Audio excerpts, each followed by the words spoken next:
Hello everyone, আমি নতুন রাঁধুনি। কি রান্না করেছি বলো তো? আমি রান্না করেছিলাম বটন মাশরুম।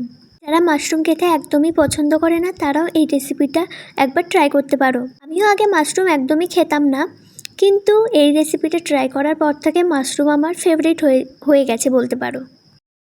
প্রথমেই আমি বটন মাশরুম নিয়ে নিয়েছিলাম 200 গ্রাম। আমাদের এখানে 200 গ্রামের দাম ওই 49 মতো করে পড়ে। লোকাল মার্কেট থেকে নাও তাহলে 40 টাকা বা 30 টাকা এরকম করে পড়ে। প্রথমেই মাশরুমগুলোকে ভালোভাবে জল দিয়ে একদম ধুয়ে নেবে।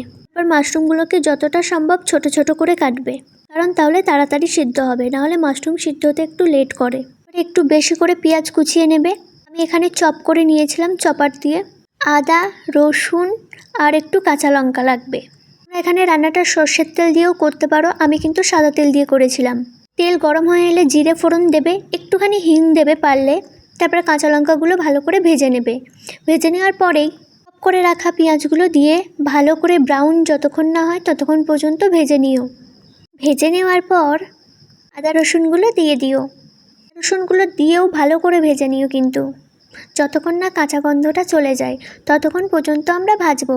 ভাজার পর জিরে গুঁড়ো, ধনে গুঁড়ো, কাশ্মীরি লঙ্কা, পারলে একটু তোমরা লাল লঙ্কাও দিও যারা বেশি একটু ঝাল খেতে পছন্দ করে।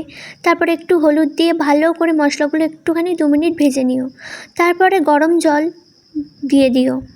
মশলাগুলো ভালো করে ফুটিয়ে নেব। আমি ভালো করে ফুটিয়ে নিই মশলাটা। তারপরে মাশরুমগুলো অ্যাড করব।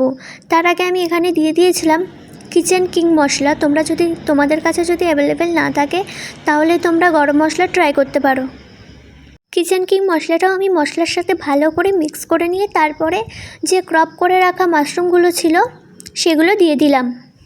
এরপর এটাকে ভালো করে মশলার সাথে মিক্স করতে হবে।